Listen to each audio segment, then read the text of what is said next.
하겠습니다.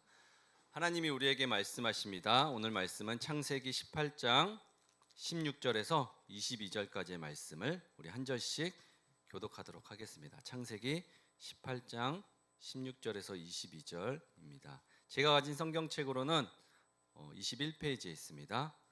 같이 창세기 18장 16절 말씀 22절까지 함께 한 절씩 교독하겠습니다. 그 사람들이 거기서 일어나서 소돔으로 향하고 아브라함은 그들을 전송하러 함께 나가니라.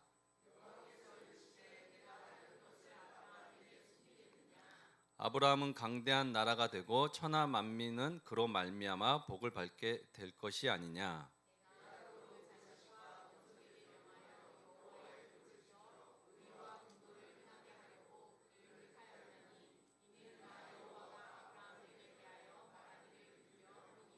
여호와께서 또 이르시되 소돔과 고모라에 대한 부르짖음이 크고 그 죄악이 심히 무거우니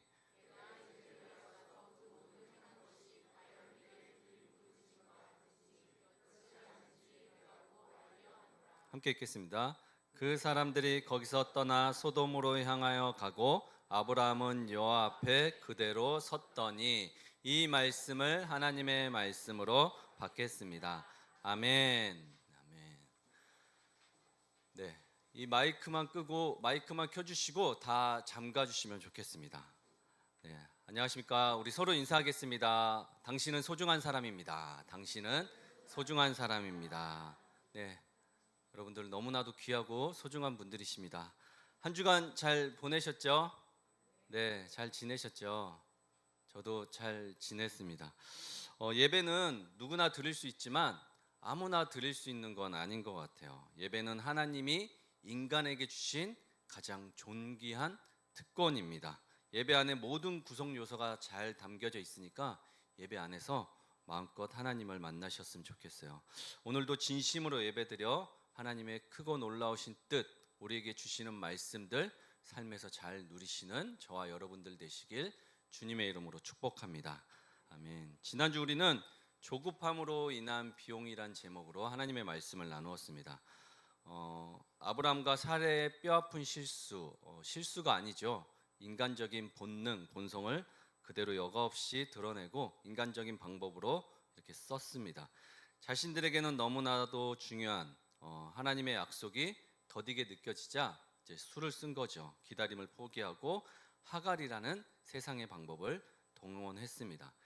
인간의 조급함으로 만들어낸 결과물은 당장에는 이렇게 좋을 수가 있어요. 달콤하고 그럴싸해 보일 수 있으나 그것은 평생 그들의 가정을 따라다니며 괴롭히는 찌르는 집나기가 아니라 들나기가 되었습니다. 분쟁의 씨앗이 되었죠. 그래서 지금도 전쟁 가운데 있고 분열 가운데 있는 나라들이 자국 우선주의로 이렇게 향하여 서로를 향하여 총칼을 겨누는 모습들은 이미 성경에 예언된 일들이 지금 그대로 일어난 시대에 살고 있습니다. 말씀을 얼마나 잘 이해하실까 걱정했는데 나름 그래도 잘 이해하시고 잘 이렇게 들어주셔서 너무 감사했어요. 하지만 그 무엇보다도 무서운 대가는 다른 게 아니라 하나님의 침묵이었습니다. 여러분, 우리의 신앙생활도 가장 힘든 게 하나님의 약속은 매주 매일 이렇게 받지만 그것이 현실에서 이렇게 이루어지지 않는다는 것이, 마냥 기다려야 한다는 것이 우리를 힘들게 하죠. 내 힘으로 무언가를 이뤄냈다고 기뻐하던 아브라함 나이 86세, 이스마엘을 낳고 이제 16장 마무리되었지만 17장 1절 한 절 넘어가는 데 있어서 무려 13년이라는 시간 동안 하나님은 침묵하시고 아무 말씀도 하지 않으셨어요. 내 육체의 방법과 내 머리의 잔머리가 이렇게 돌아갈 때 영혼의 하늘문은 닫혀버릴 수 있습니다. 매일 아침 이렇게 7시마다 아침 문자, 이렇게 경건 문자 보내고 있는데 그 말씀 한 번 더 곱씹으면서 하루를 시작하셨으면 좋겠습니다. 오늘 설교 제목은 내 육체를 베고 세상을 품는 1년이라는 제목으로 말씀을 나누어 보고자 합니다. 요새 제목 짓는 거에 재미가 많이 들렸어요. 본문으로 들어가기 전에 질문을 한 가지 한번 해보고 싶은데, 여기 계신 분들은 다 복을 받기 원하시죠? 아멘. 당연하죠. 우리가 복을 받기 위해서 하나님 앞에 예배도 잘 드리고 하나님의 말씀도 잘 듣고, 복을 마다할 사람은 없죠. 저도 물론 복을 좋아하고 기다리고 있습니다. 제가 여기 계신 분들 깊이 잘은 몰라도 대략적인 상황과 또 자녀들 다 잘 알고 있습니다. 그래서 저도 제자리에서 말씀 준비하기 전에 기도 먼저 하고 시작해요. 하나님, 이 말씀 부족한 종을 통해서 성도들에게 전할 텐데, 하나님, 이 말씀 우리 성도들이 잘 받을 수 있도록 이 계시에 숨겨져 있는 말씀 저에게 잘 열어주시고, 이 말씀 성도들의 귀를 타고 이렇게 들어갈 때 삶에서 영광스럽게 이 말씀으로 살아낼 수 있게 주님 도와주시옵소서. 물질에 쫓겨 다니는 인생이 아니라 물질을 다스릴 수 있는 인생을 주시고, 건강 때문에 염려하는 인생이 아니라 하나님께 마음껏 예배드릴 수 있는 육신의 건강도 허락하여 주시고, 자녀들의 앞길과 여러 상황들 하나님 세상 송사에 휘말리지 않도록 주님께서 가정을 붙들어 주십시오. 이렇게 매주 저도 기도하고 있습니다. 그리고 저는 말씀을 전하는 사람으로서 여러분들의 비위에 맞춰서 여러분들에게 듣기 좋은 말씀을 전하는 게 좋을까요? 아니면 주시는 말씀, 성경에 있는 말씀을 그대로 바르고 정직하게 전하는 게 좋으세요? 하나님의 말씀 바르고 정직하게 여러분들이 듣고 싶은 말보다. 근데 하나님은 짠데 그래도 괜찮으세요? 그리고 하나님이 원하시는 복과 여러분들이 받고 싶은 복이 있으시잖아요. 어떤 복을 받기 원하세요? 여러분들이 받고 싶은 복보다 하나님 주시는 복을 받기 원하십니까? 아멘이세요? 하나님은 근데 더딘데 괜찮 아멘 하셨어요. 당장 없어도 괜찮으신가 봐요. 그래도 말씀을 이렇게 사니까 당장 안 와도 되나 봐요. 제가 왜 이렇게 오늘 이렇게 깔고 가냐면, 오늘 얘기가 좀 무거울 수도 있고 저랑 나랑 또 상관없는 이야기라고 생각할 수도 있습니다. 그러나 우리는 지금 계속해서 믿음의 조상을 보고 있어요. 우리의 조상이에요. 그리고 이 믿음의 조상을 통해서 복이 흘러갈 거라는 복의 근원이래요. 이 아브라함이 우리의 조상이고 우리의 모든 복의 근원은 이 아브라함으로부터 시작된다고 하나님께서 말씀하셨기 때문에 이 원리를 잘 기억하고 말씀을 보셨으면 좋겠어요. 오늘 원고를 새벽에 나와서 완성을 했어요. 그러니까 어제까지 있었던 원고가 다 지워져 버렸습니다. 이제 시작해 보도록 하겠습니다. 우리 16절 말씀 함께 읽겠습니다. 시작. 그 사람들이 거기서 일어나서 소돔으로 향하고 아브라함은 그들을 전송하러 함께 나가니라. 아멘. 여기 그 사람들은 18장 1, 2절에 아브라함에게 나타난 하나님과 하나님의 형상 천사들이에요. 만물의 상수리 나무에서 제단을 쌓고 이제 예배를 드리고 있던 아브라함에게 여호와의 천사들이 나타나 주었어요. 아브라함은 한눈에 그들을 알아보고 땅에 바짝 엎드려 그들을 영접합니다. 시중을 들고 있죠. 원어를 찾아보니까 소돔은 위에 있는데 그 위에서 그 소돔을 바라보고 있다고 해요. 그러니까 무서운 눈으로 지금 소돔을 관찰하고 직시하고 있다는 거예요. 불꽃 같은 눈으로. 무슨 뜻이냐면 하나님께서 지금 무엇을 준비하고 계시냐면 심판을 준비하고 계시다는 거예요. 우리가 소돔을 잘 알고 있기 때문에 그럼 그냥 쓸어버리면 되지, 그냥 심판하면 되지, 뭘 이렇게 말씀하시나, 토달지 않고 그런가 보다 사람들도 그럴 텐데, 하나님께서 굳이 아브라함과 지금 의논을 하고 있는 거예요. 같이 동행하며 걸어가는 엄청난 이제 시련을 겪고 난 뒤에 이제 나란히 걷는, 하나님과 지금 아브라함이 나란히 걷고 있는 장면이에요. 신분이 완전히 지금 상승해 있습니다. 아브라함이 따라 나선 것일까요? 아니에요. 뭔가 의도한 대로 아브라함이 지금 하나님 곁에서 지금 초청되어 가고 있어요. 이 영광스러운 동행의 근거는 사실 13년의 침묵을 깨고 찾아오신 창세기 17장 1절의 만남에서 이미 시작되었어요. 창세기 17장 1절 한번 보겠습니다. 시작. 아브라함이 99세 때에 여호와께서 아브라함에게 나타나서 그에게 이르시되 나는 전능한 하나님이라 너는 내 앞에서 행하여 완전하라. 아멘. 하나님은 불신앙과 조급함으로 얼룩진 아브라함에게서 다시 나타나셔서 자신을 엘시다이, 전능자, 전능한 하나님으로 지금 말씀하고 계셔요. 이는 내 육체의 힘은 끝났을지 모르나 나는 전능한 하나님이야. 이제 너의 얄팍한 계산과 술수로 너의 인생의 경험대로 너의 계산대로 했던 모든 것들은 이제 끝났어. 너의 이스마엘은 이제 지워버리고 내가 이제 너를 통해서 나의 일을 행하게 될 거야. 이렇게 말씀하세요.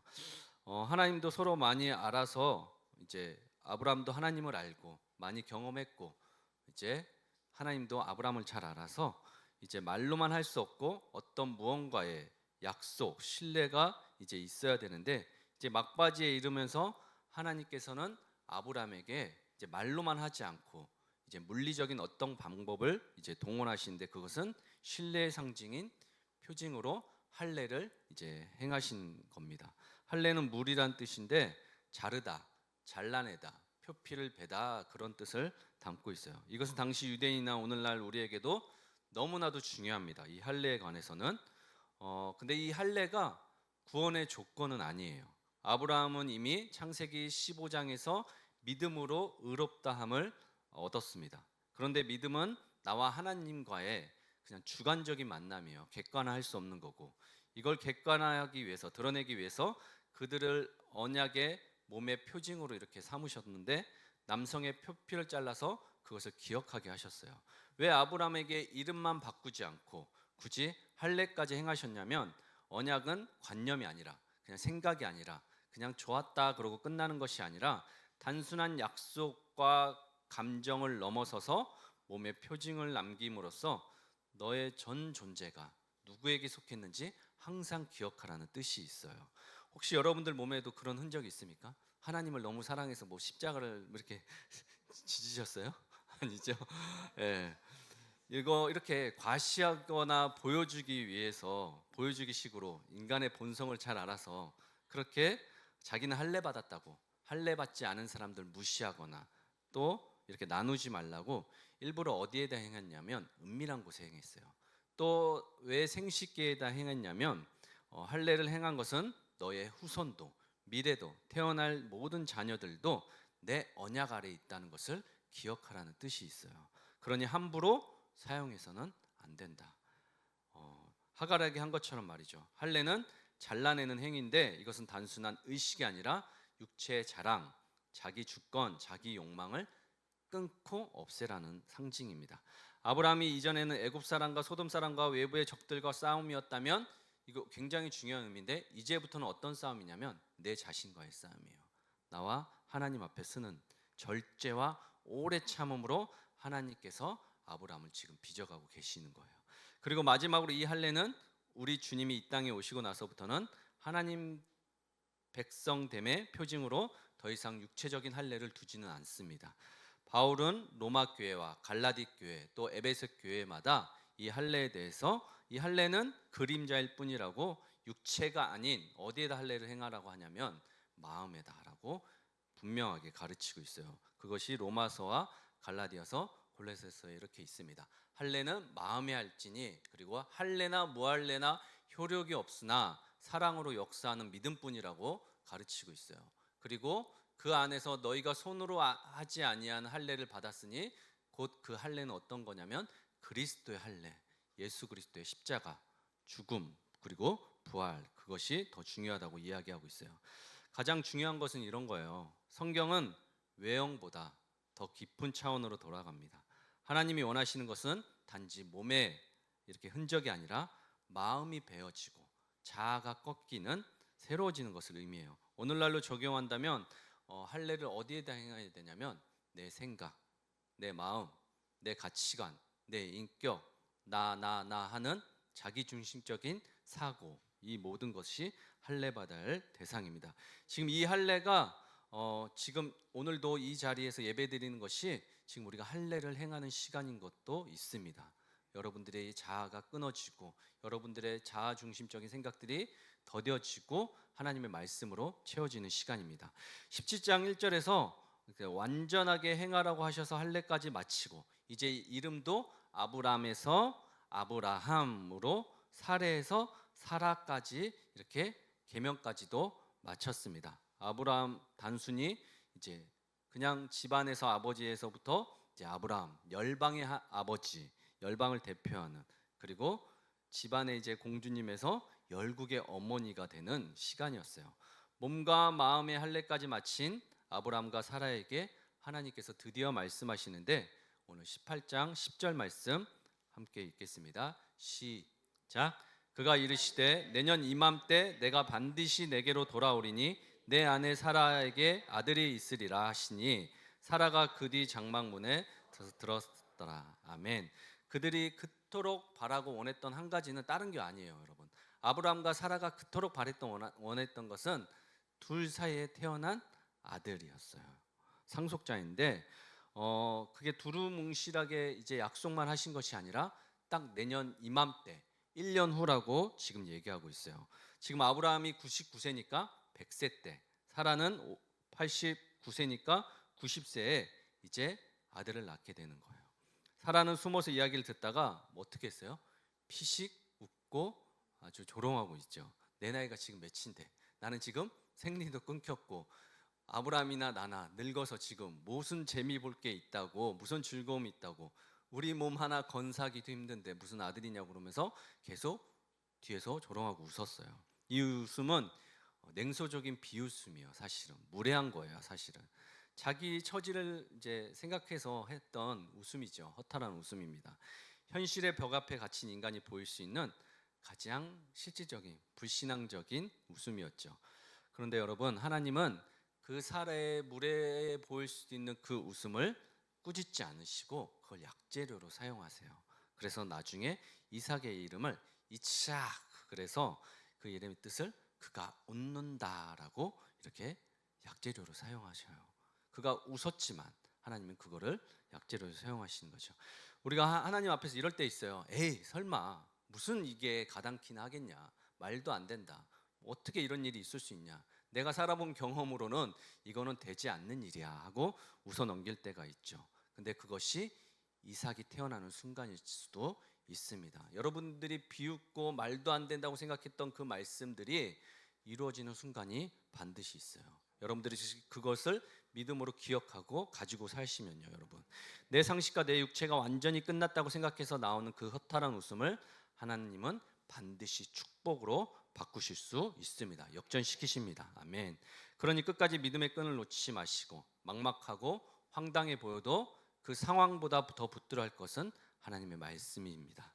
자, 정리 한번 할게요. 우리는 지난주 하나님의 때를 기다리지 못하고 인간의 수단으로 이스마엘을 낳았던 아브라함의 실수를 보았습니다. 그리고 그 실수로 인한 13년의 침묵 끝에 하나님께서 아브라함에게 다시 나타나 주셔서 아브라함께 하신 말씀은 엘샤다이, 나는 전능자이다. 그러면서 너는 내 앞에서 이제부터 완전히 행해야 돼, 이렇게 이야기하셔요. 그리고 할례가 뭐라고요? 내 육체와의 힘과 내 상식을 이제 베어버리는, 끊어내는, 이제 내 육체의 방법대로 살지 않겠습니다. 하나님을 기억하며 하나님의 말씀대로 살겠습니다. 처절한 자기 부인입니다. 자, 여기서 이제 오늘 본문을 향한 질문이 생겨요. 그리고 하나님은 모든 것을 마친 아브라함과 사라에게 기가 막힌 말씀을 하셨어요. 내년 이맘때 너와 이제 사라를 통해서 이제 아이가 태어날 거야, 이렇게 말씀을 해주셨어요. 그러면서 전능하신 하나님이 왜 즉시 아이를 주지 않고 왜 1년 이맘때라고 하셨을까? 이게 계속 저를 따라다니면서 이제 질문을 하게 했어요. 1년 유예 기간이 필요했을까요? 왜? 그것은 아브라함이 이삭을 얻기 전에 반드시 감당해야 할 진짜 역할, 사역이 있었던 것입니다. 할례에서 설교, 이제 할례 중심으로 설교를 준비하다가 바뀐 시점이에요. 자, 계속해서 성경은 아브라함을 지금 어느 경지에까지 계속 몰아가고 있어요. 지금 계속해서 잘 버티고 통과했는데 또 다른 테스트가 기다리고 있다는 생각이 들어요. 그래서 믿음의 조상, 아브라함의 복의 근원이 되는 것은 쉬운 일만은 아닌 것 같아요. 보통 일이 아니에요. 이제 1년 뒤면 아브라함은 하나님을 처음 만났을 때 하나님께 받았던 말씀이 응답이 됩니다. 그 약속이 이루어지는 거예요. 그토록 간절히 원했던 소원이 이루어지는 거죠. 내가 너로 큰 민족을 이루고 내게 복을 주어 내 이름을 창대하게 하겠다. 너가 가는 곳마다 너 이름이 나올 거고 너를 통해서 많은 사람들이 복을 받게 될 것이다. 이렇게 엄청난 말씀을 이제 주시고 그것이 이루어져요. 내 이삭, 내 축복만 기다리며 이기적으로 기뻐했던 아브라함의 시선을 하나님은 이제 어디로 돌리냐면 세상을 향해 돌리게 하십니다. 하나님과 나란히 길을 걷던 그 순간 하나님은 마음속에 품었던 비밀, 본인만 알고 계셨던 것을 지금 아브라함과 나란히 걸으시면서 털어놓기 시작하세요. 그 위대한 전환점이 오늘 17절입니다. 함께 읽겠습니다. 여호와께서 이르시되 내가 하라는 것을 아브라함에게 숨기겠느냐. 아멘. 내가 하려는 것을 아브라함에게 숨기겠느냐. 무엇을 하시길래 아브라함에게 숨기겠느냐 말씀하실까요? 하나님께서 지금 소돔 심판을 그냥 비밀리에 집행하지 않고 아브라함하고 나누는 거예요. 그 전에 언약의 사람 아브라함에게 먼저 알리시며 아브라함에게 질문하시는 것 같아요. 굳이 하나님이 당신의 계획을 왜 인간하고 의논하시고 상의하실까? 아브라함에게 뭘 원하실까요? 우리 18절 19절 읽겠습니다. 시작. 아브라함은 강대한 나라가 되고 천하 만민은 그로 말미암아 복을 받게 될 것이 아니냐. 내가 그로 그 자식과 건석에게 명하여 여호와의 도를 지켜 의와 공도를 행하게 하려고 그를 택하였나니 이는 나 여호와가 아브라함에게 대하여 말한 일을 이루려 함이니라. 아멘. 자, 18절에서 하나님께서 말씀하세요.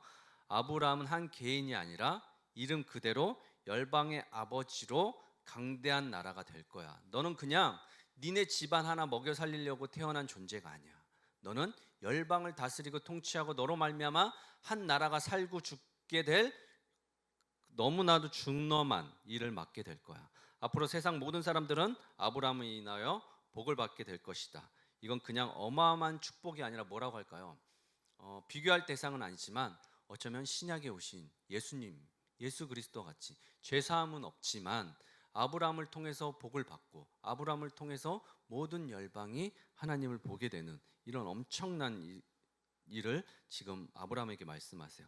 19절에 그래서 테카연니로 이렇게 옮겨진 히브리어는 기본적으로 야다 계열의 알다라는 뜻입니다. 이 말은 단순한 지식이 아니라 깊이 알고 친밀한 관계에서 인정하고 서로 돌보는 의미를 가지고 있어요. 내가 그를 깊이 안다. 내가 그와 친밀한 언약 관계를 맺었다는 뜻이에요.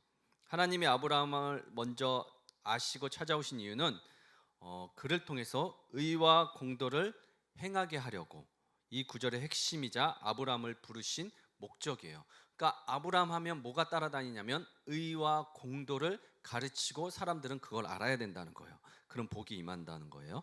자, 하나님께서 아브라함을 부르신 목적은 우리에게 복을 주시기 위해요. 오늘 이 자리에 여러분들 오신 이유는 하나님께서 여러분들의 복을 주시기 위해요. 누굴 통해서? 아브라함을 통해서. 그럼 아브라함이 무엇을 말하는지, 아브라함에게 통해서 어떤 복이 흘러나온지를 아셔야 돼요. 아브라함에게 이제 하신 말씀 우리가 들었어요. 또 우리를 통해서 우리의 자손도 복을 받고 우리와 연결된 모든 사람들이 이제 복을 받을 거예요. 복이 흘러갈 건데 축복을 받게 될 건데 어떻게 하면 되냐면 체다카, 미슈파트만 기억하면 돼요. 체다카는 단순히 도덕적인 깨끗함이 아니라 관계적인 올바름이에요. 하나님과의 언약에 충실하며 이웃에게 마땅히 행해야 될 긍휼과 자비예요. 그러니까 나만 보는 게 아니죠.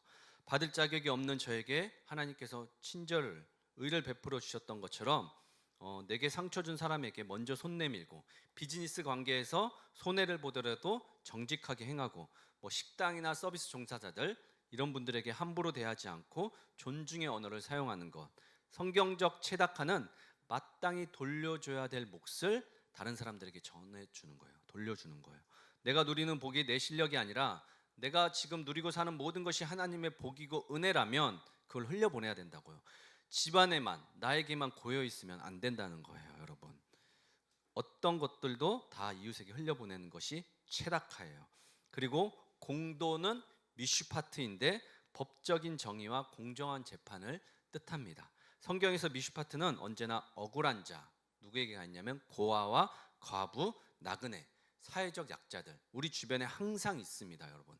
장애인이나 사회적 보호 대상자들, 우리가 돌봐야 될 사람들은 우리 자녀들을 포함해서 주변에 항상 있을 거예요.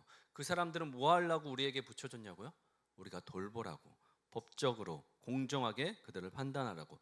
예를 들어 우리 주변의 외국인 노동자들, 홀로 사시는 어르신들, 또 이제 보호해야 될 아동들이 있을 수 있어요. 사회 안전망 안에 있는 또 그 밖에 있는 이들의 권리를 우리가 보장해주고 챙겨주는 거예요. 우리가 부활주일에 이제 조이 빌리지라는 중증 장애인 거주 시설을 갈 거예요. 근데 거기서 우리가 미슈파트를 행하는 거예요.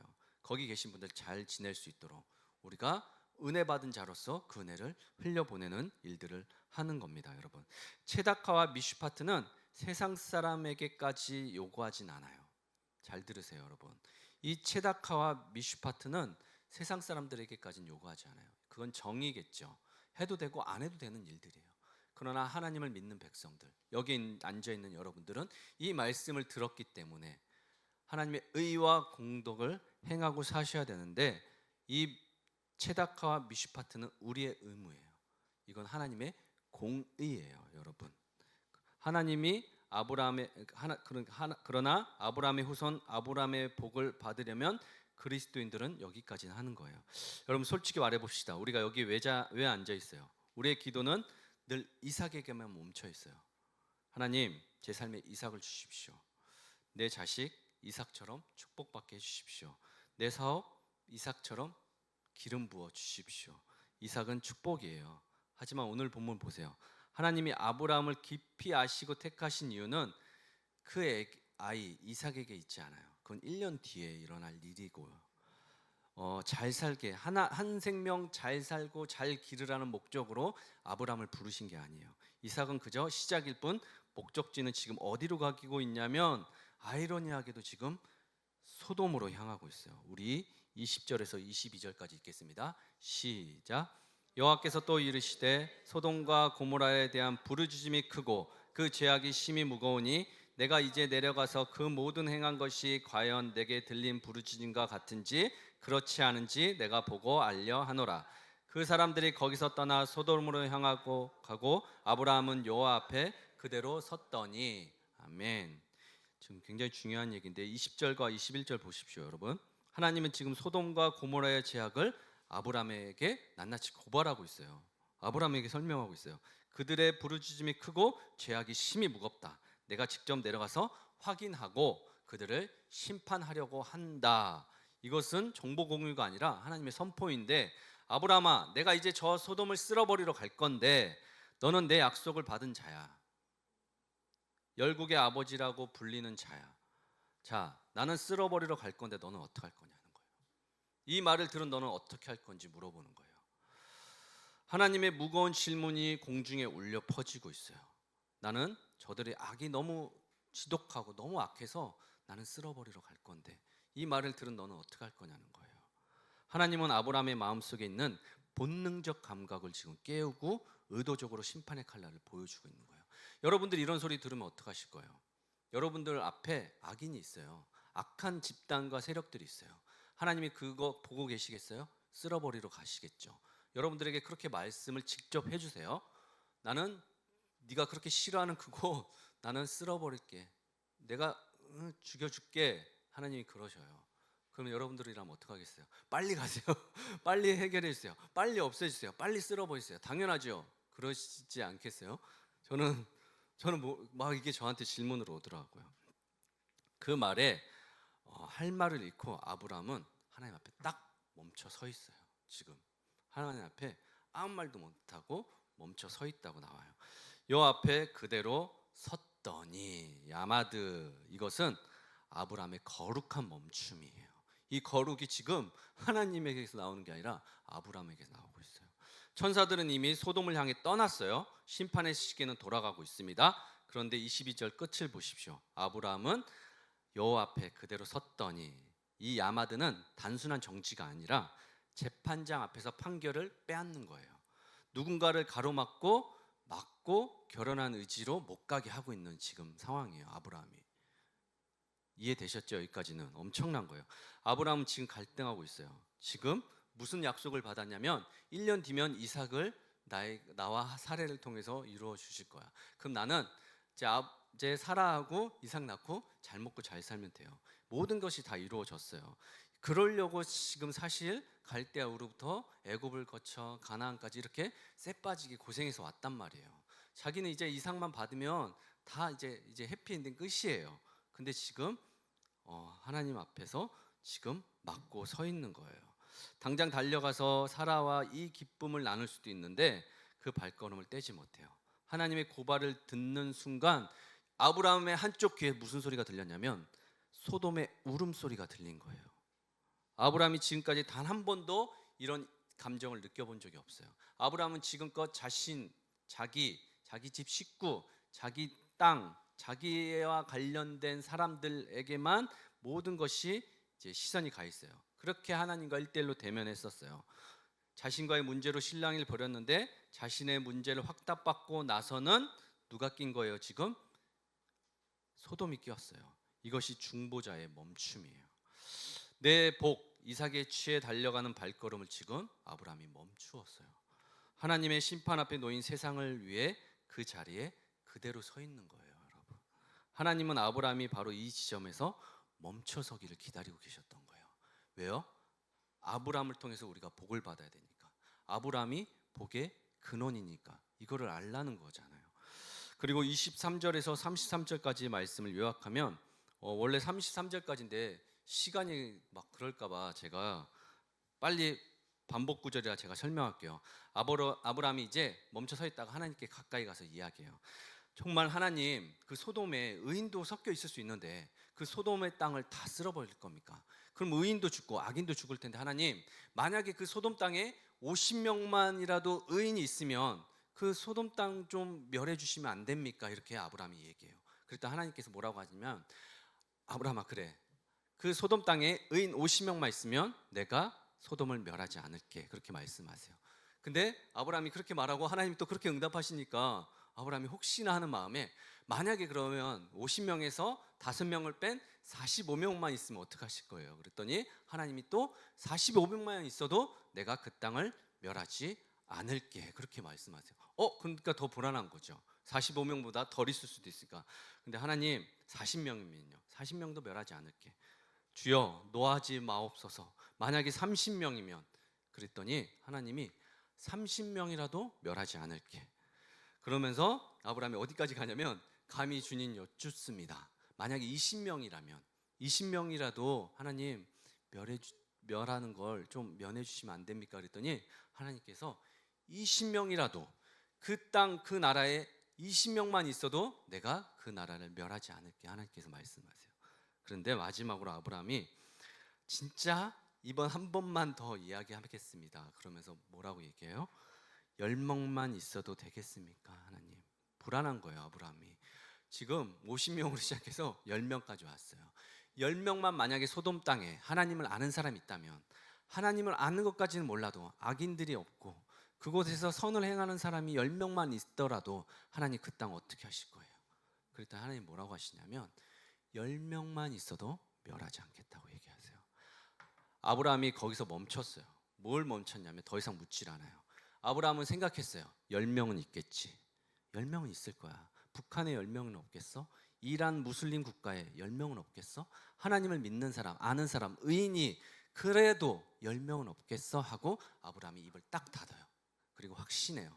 소돔은 멸망하지 않을 거라고 생각한 겁니다. 이렇게 하나님이 아브라함의 중보를 끝까지 들어주셨어요. 이건 하나님의 의도하신 거예요. 그리고 말씀을 마치시고 떠나시고 아브라함은 그제서야 길을 비켜주고 자기 집으로 돌아가요. 성도 여러분, 아브라함은 왜 그 악독한 소돔을 위해 목숨을 건 기도를 시작했을까요? 나와 아무런 상관없어요. 타락한 도시예요. 그렇잖아요. 별로 그러든가 말든가. 근데 왜 그 도시 전체를 가슴에 품고 기도를 했을까요, 여러분? 아브라함은 열방의 하나님을 아시기 때문이에요. 그리고 아브라함은 열방의 아비로서 하나님께서 지금 다루고 계신 거예요. 아브라함은 그냥 한 개인이 아니라고요, 여러분. 여기서 우리의 신학적 깊은 진리를 마주하게 돼요. 세상에서 여러분 제일 불행한 사람이 누군지 아세요? 시련이 끊어지지 않는 사람이 아니에요. 하나님 없이도 모든 일이 형통한 사람이에요. 기도하지 않아도 돈이 잘 벌리고, 하나님을 찾지 않아도 자식들 잘 성공하고 잘 살아요. 내 힘으로 모든 것을 통제할 수 있다고 믿는 태평함, 그것이 가장 무서운 심판의 전조 증상이에요. 그 사람들의 인생의 말로는 어떻게 되겠어요, 여러분? 근데 이 땅에서 너무 잘 먹고 잘 살아요, 여러분. 아무 일도 일어나지 않아요. 돈이 있으니까, 먹고 살만 하니까 그냥 고난은 고난도 아니에요, 여러분. 그렇게 사는 사람들이 있어요, 여러분. 그러나 여러분, 지금 반대로 가장 복된 사람은 누구냐면, 내 삶에 들이닥친 고난, 시련, 아픔이 있는데 그걸 깨닫고 눈물로 하나님 앞에 나아가는 사람이 가장 복된 사람이에요, 여러분. 이 시련 속에서 하나님을 붙잡는 것, 그것이 소돔의 풍요보다 억만배는 더 값진 보물 같은 거예요, 여러분. 이해되셨어요, 여러분? 아멘. 아브라함은 100년의 인생을 돌아보며 이 진리를 지금 깨닫는 거예요. 한 번도 경험해보지 못하고 깨닫지 못했던 진리를 깨달아요.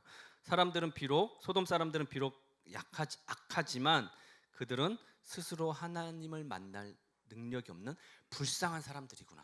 아, 소돔이 그렇게 화려하고 잘 사는 것 같은데 누가 복인 거예요, 지금? 아브라함은 내가 복이구나. 내가 하나님과 대면하고 하나님 말씀을 듣는 내가 복이고 내가 축복이구나. 내가 이 땅에서 영원히 살 거 아니지. 나는 언젠간 죽게 될 거고 언젠간 내가 이 땅에서 영원히 살려고 사는 사람은 아니지. 근데 소돔은 어떤 사람들이에요? 이 땅에서, 그 땅에서 풍요와 그런 화려함들을 영원히 누리고 살 것처럼 사는 사람들이에요, 여러분. 사랑하는 여러분, 아브라함이 그들이 불쌍해지기 시작한 거예요. 누군가를 위해 대신 울어주고 기도해주지 않으면 속수무책으로 날아가 버릴 거라는 걸 하나님께서 말씀해 주시니 아브라함은 어떻게 해요? 기도할 수밖에 없는 거예요.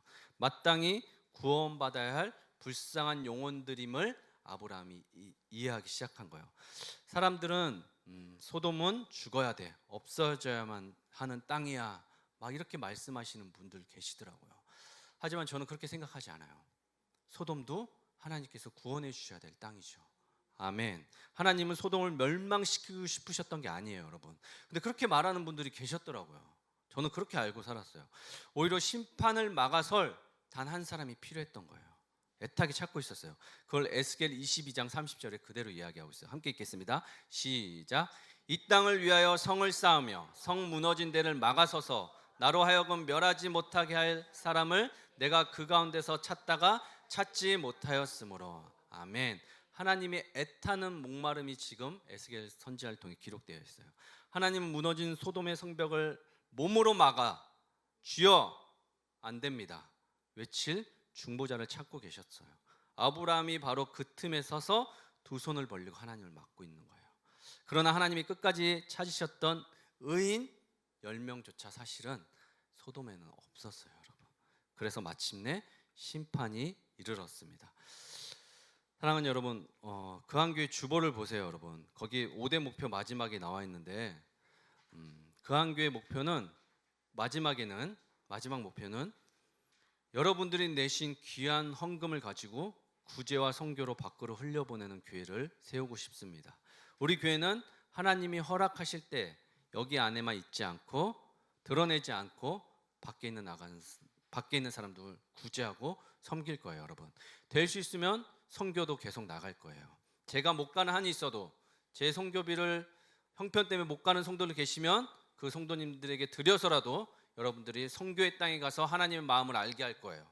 그래야지 여러분들이 복을 받고 그래야지 여러분들이 그 한교회를 섬길 수 있기 때문에 여러분들 가정과 집을 벗어나서 얼마나 굶주리고 낯선 땅에서 죽어가는 영혼들이 있는지 반드시 보게 할 거예요, 여러분. 그래서 하나님의 마음 품고 그 땅을 위해서 기도하게 할 거예요. 그것이 여러분들 자손에게 복이 흘러가는 근원이 되기 때문이에요, 여러분. 아멘이시죠, 여러분. 우리에게 건강과 물질을 주신 이유는 소돔 땅을 위해서 기도하라고 주신 건지도 몰라요. 그것이 완성되면 이삭 웃음을 우리에게 약속해 주시고 부어주실 거라는 거예요, 여러분. 아멘이시죠, 여러분. 하나님은 아브라함에게 열방의 아비로서 이삭이 나오기 전 마지막 자신의 계획을 말씀하고 계세요. 그렇다면 소돔은 도대체 어떤 곳이었을까요? 우리는 흔히 소돔을 성적으로 심각하게 타락한 도시로만 생각해요. 하지만 성경은 소돔의 본질적인 죄악을 다르게 평가하는데 에스겔 16장 49절에 있습니다. 시작.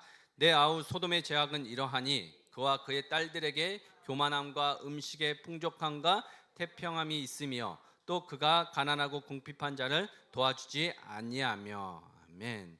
지금 뭐라고 하고 있어요, 여러분? 여기에 체다카와 미슈파트가 없는 거예요. 이 나라는. 이곳이 진짜 소돔의 얼굴이에요. 그들은 돈이 많았어요. 음식도 넘쳐났어요. 태평했습니다. 하나님 없이도 너무 잘 살았어요. 그것이 바로 소돔의 비극이에요.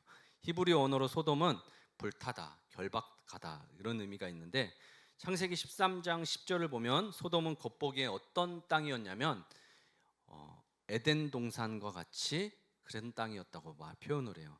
그러나 그 화려한 물질의 풍요 속에 그들의 영혼은 교만과 탐욕에 결박되어 있었어요. 돈에 묶여 있었어요. 속은 까맣게 타들어가고 있었고요.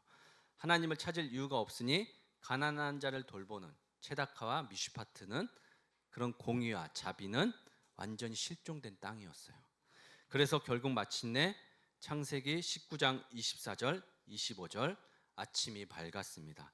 여호와께서 하늘 곧 여호와께로부터 유황과 불을 소돔과 고모라에 비같이 내리셨어요.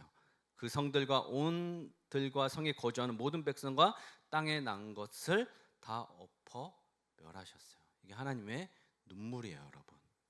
공의의 하나님의 눈물이에요. 유황과 불이 소돔과 고모라에 비같이 내렸대요. 끔찍하죠. 하나님의 심판은 누구도 피해갈 수 없는 것도 사실이에요. 그 화려했던 소돔은 하룻밤에 잿더미가 됐어요, 진짜. 그런데 27절 한번 보시면 아브라함이 그 아침에 일찍이 일어나서 어제 하나님과 씨름하며 섰던 바로 그 자리에 다시 서요. 그리고 소돔 땅을 바라보는데 소돔 땅이 어떻게 되냐면, 상상해 보세요, 여러분. 어제 하나님과 씨름하며 그 자리에 섰던 땅에서 소돔을 다시 바라봤더니 그 어제는 소돔이 어땠어요? 화려했죠. 근데 다음날 보니까 연기가 막 이렇게 자욱해요. 소돔의 참상을 바라보며 아브라함의 마음은 어땠을까요? 의인 10명이 없어, 이 나라에? 의인 10명이 없어서 이렇게 되는 거야? 탄식하면서 그의 시선은 잿더미 속에서 한 사람을 찾고 있어요. 그게 누구입니까? 바로 조카 롯이에요. 우리 19장 29절 말씀 함께 읽겠습니다. 시작. 하나님이 그 지역의 성을 멸하실 때, 곧 롯이 거주하는 성을 엎으실 때에 하나님이 아브라함을 생각하사 롯을 그 엎으시는 중에서 내보내셨더라. 아멘. 아브라함이 그토록 소돔 땅을 가로막고 서서 하나님께 매달려 뻔뻔할 정도로 숫자를 깎아내렸던 진짜 이유가 뭡니까? 내 피부치가 거기 있어. 내 사랑하는 조카 롯, 나를 배신하고 떠났던 그 한 사람, 그곳에 살려내기 위한 찢겨진 마음이었어요. 사랑하는 여러분, 이것이 하나님의 마음이에요. 예수님께서는 안전한 우리 안에 있는 99마리를 놔두고 어디를 나가세요? 거친 들판으로 나가요. 하나님을 모르고 살아가는, 언제 죽을지 모르는 그 영혼들을 찾아 한 사람을 찾아서 구원해서 다시 우리 안으로 들여보내려고 하시는 분이 우리 주님이세요, 여러분. 한 영혼이 천하보다 귀하게 여기시는 주님의 마음이 아브라함의 기도를 통해 소돔 한복판으로 흘러간 거예요. 그 한 교회는 누군지 모를 그 한 사람을 위해 존재하는 교회입니다. 잃어버렸던 그 한 사람이 우리 안으로 들어올 수만 있다면, 정말 하나님을 몰랐던 사람, 정말 잘 먹고 잘 살지만 하나님을 몰라 그 영혼, 죽으면 어디로 갈지 모르는 그 영혼이 그 한 교회에서 하나님을 만나 정말 영혼이 보장되고 영원한 나라에 거할 수만 있다면 그 한 교회의 존재 이유로는 그것만으로도 충분합니다, 여러분. 아멘. 이제 말씀을 맺겠습니다, 여러분. 지난주 월요일에 저에게 좋은 소식과 끔찍한 소식 두 가지가 한꺼번에 들려왔어요. 좋은 소식은 뭐냐면, 좋은 건지는 모르겠지만 감사한 것은 그 한 교회 그 한 교회 차가 이렇게 나오게 됐어요. 그 한 교회 신방하고 성도들 섬기라고 차가 이렇게 월요일 나왔는데, 그날 또 하나의 전화를 받았는데 뭐였냐면 저희 막내 고모가 김포에서 살고 계셨더라고요. 몰랐어요. 20년을 고모들과 연락을 안 하고 살았는데 막내 고모가 위독하다는 거예요. 근데 어떻게 저의 번호를 알고 연락이 왔어요. 근데 그 자녀들에게, 그러면서 이 자녀들이 좀 와달라고 막 이렇게 해서 저녁에 이제 갔는데 6분의 고모들을 다 만나게 됐어요. 이제 응급실에서, 중환자실에서 가족들 다 불러라. 중환자실은 면회가 안 되는데 이제 임종이 급박했다고 생각했나 봐요. 다 허용해 주더라고요.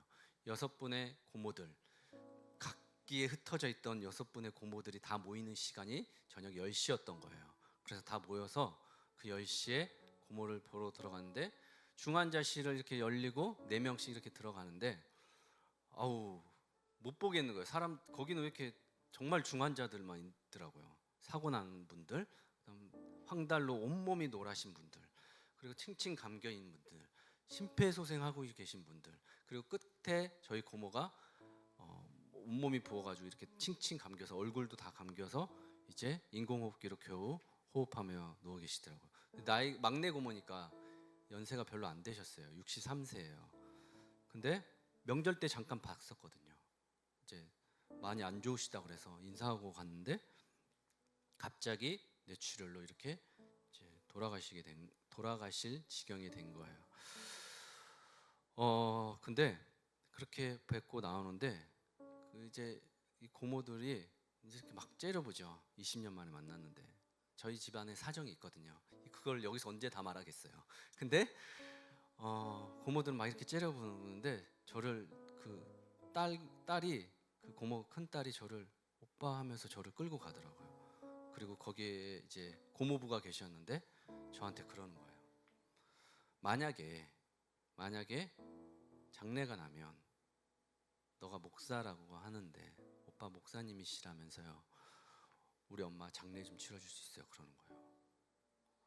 근데 이 딸이 무슨 사연인가 했더니 이 딸이 신실한 남편을 만나서 결혼했는데 신앙생활을 하고 있고 엄마에게 복음을 전하고 계속 기도하고 있었다는 거예요. 그래서 근데 엄마는 교회도 없죠. 등록한 것도 없고 매일 아프다고 하니까 온라인으로 예배만 드렸나 봐요. 그러면 저한테 그걸 얘기하더라고요.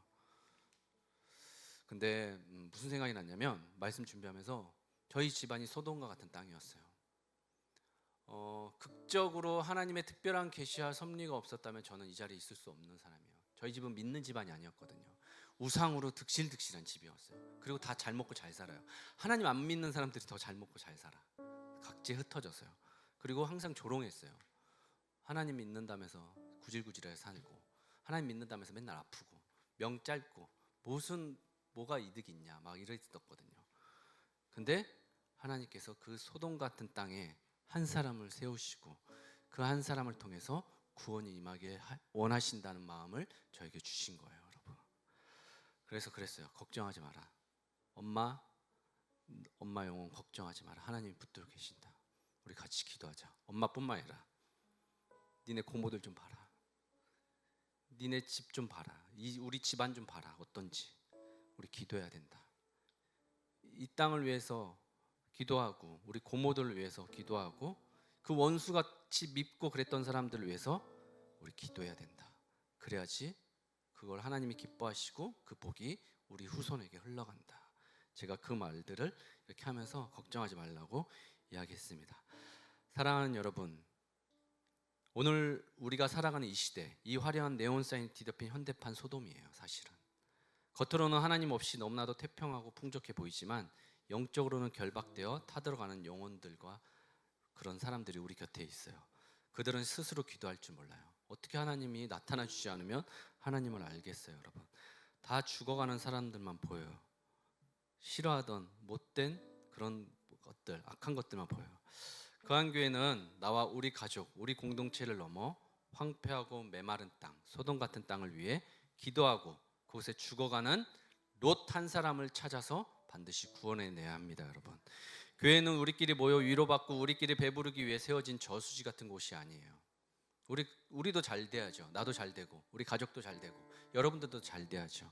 여기에 그러나 머물러 있고 싶지 않습니다. 그러려고 거한교회 세운 건 아닌 것 같아요, 여러분. 이 시간 우리 같이 찬양하면서 이 땅을 위해 잠깐 기도하고 나아가도록 하겠습니다. 이 땅의 황무함을 보소서. 이 땅의 황무함을 보소서. 하늘의 하나님 긍휼을 베푸시는 주여, 우리의 죄악 용서하소서. 이 땅 고쳐 주소서. 우리 이제 우리 모두 하나 되어 이 땅에 무너진 기초를 다시 쌓을 때 우리의 우상들을 태우신 성령의 불 임하소서. 붕의 불길 타오르게 하소서. 하소서. 진리의 말씀 이 땅 새롭게 하소서. 은혜의 강물 흐르게 하소서. 성령의 바람 이제 불어와 오 주의 영광 가득한 새날 주소서. 오 주님 나라 이 땅에 임하소서. 사랑하는 여러분, 이 시간 한 가지 우리 기도합시다. 내 이삭, 나의 이삭, 그것을 넘어 소돔을 품는 중보자의 심장을 저에게 허락하여 주시옵소서. 사랑하는 여러분, 예수님 기다리시죠? 예수님이 이 땅 가운데 오시려면 어떻게 해야 되는지 아세요? 천하 만민들, 열방 가운데 복음이 전해져야지만 예수님이 오신다고 약속해 주셨어요. 여러분, 백날 우리끼리만 모여서 기도하고 우리끼리만 복받는다고 해서 하나님 오시지 않아요, 여러분. 그리고 궁극적으로 우리 가정에, 내 사업장에, 내 자녀들에게 복이 임하는 순간은 내가 타인을 위해, 다른 땅을 위해, 죽어가는 불길에 휩싸여가는 그 나라를 위해 기도할 때 하나님께서 오늘 우리에게 복을 주실 거라고 약속하신 말씀이에요. 여러분, 오늘 이후로는 우리는 우리만 기도하지 않아요. 열방을 품고 기도해요. 삶의 모든 순간에 하나님의 백성의 표징이 나타나게 하여 주시옵소서. 하나님, 내 이삭을 넘어 소돔을 품는 중보자의 마음을 나에게 허락하여 주시옵소서. 이 시간 우리 주님의 이름 한번 부르고 기도하도록 하겠습니다. 주여, 살아계신 아버지 하나님, 이 시간 아브라함을 통해서 소돔 땅을 바라보며 하나님을 막아서며 그 땅이 멸망하지 않게 기도했던 아브라함처럼 하나님, 그 속에 롯이 있습니다. 그 속에 생명이 있습니다. 하나님, 우리가 그 땅을 멸망받아야 될 땅이라고 무시하거나 함부로 여기지 아니하고 그 땅을 위해서도 중보하고 기도할 수 있는 마음 주님 허락하여 주시옵소서. 내가 할례를 받았습니까 주님? 하나님께서 나의 전능자가 되어주셨습니까 주님? 그렇다면 더욱더 긍휼한 마음으로 하나님의 마음을 품고 그곳에 나아갈 수 있도록 주님 도와주시옵소서. 우리 그한교회 성도님들이 열방을 품고 기도하는 그런 선교자적 파수꾼으로 이 땅을 살아갈 수 있도록 주님 도와주시옵소서. 예수님께서 선교하러 이 땅에 오신 것처럼 우리도 기꺼이 누군가를 위해 기도하고 그 땅을 품고 나아가는 그런 사명을 가지고 살아가길 원합니다. 주님, 우리 교회 가운데, 우리 성도님들 삶 가운데 그런 부흥이 일어날 수 있도록 인도하여 주시옵소서. 주님께서 일하실 것을 믿습니다. 살아계신 하나님, 오늘 저희를 아브라함의 좁은 장막에서 불러내어 아브라함이라는 열방의 아버지로 세워주시니 너무 고맙고 감사합니다. 우리는 그동안 내 손에 쥐어진 이삭만을 바라보며 나만의 평안과 형통에 취해 살았음을 고백합니다. 그러나 오늘 말씀을 통해 하나님의 시선이 머무는 곳, 죄악으로 불타나 소망이 없어 죽어가는 소돔을 보게 하시니 우리도 그 땅을 보며 기도하게 하여 주옵소서. 우리의 입술의 고백을 넘어 조금 손해를 보더라도 정의를 행하고 자격 없는 자에게 자비를 베푸는 삶의 흔적을 갖게 하시고 우리의 일상이 세상에 하나님의 살아계심을 보여주는 가장 선명한 할례의 표징이 되게 하여 주옵소서. 우리끼리 배부른 저수지가 아니라 지역사회와 소외된 이웃을 향해 구제와 선교의 생수를 뿜어내는 그런 그한교회 되게 하여 주옵소서.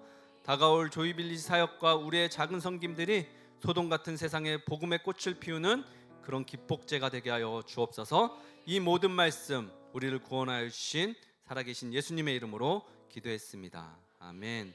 우리 예수님이 가르쳐 주신 기도와 축도로 예배를 마치겠습니다. 하늘에 계신 우리 아버지, 아버지의 이름을 거룩하게 하시며 아버지의 나라가 오게 하시며 아버지의 뜻이 하늘에서와 같이 땅에서도 이루어지게 하소서.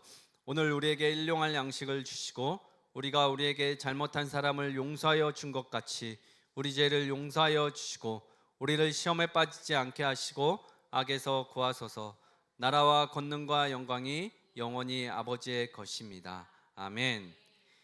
이제는 우리 주 예수 그리스도의 은혜와 하나님의 크신 사랑과 성령님의 위로 교통 충만하신 역사의 은혜가 내 손에 이삭을 넘어 멸망해 가는 소돔을 가슴에 품고 하나님의 의와 공도를 삶으로 살아내며 구제와 성교의 생수를 세상에 흘려보내는, 그렇게 결단하며 나아가는 우리 그한교회 성도님들과, 이 자리에 없지만 눈물로 기도하는 성도님들과, 또 하나님을 모르고 우리 밖에 떠돌아다니는 인생들 위해 지금부터 영원토록 함께 하시기를 간절히 축원하옵나이다. 아멘.